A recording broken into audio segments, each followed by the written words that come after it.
Это Да не Света. надо. Она вынимает кузнечиков. Подхавать немного. Вообще им.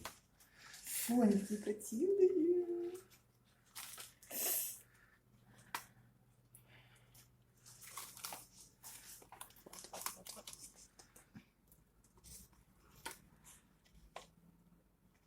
Вот как его ставить? Так же, как и прошлых кучу.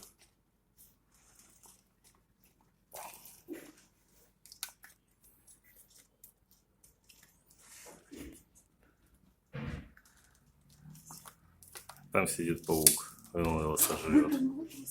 А вон убегает еще один. Опа. Все, за шкафом. До свидания.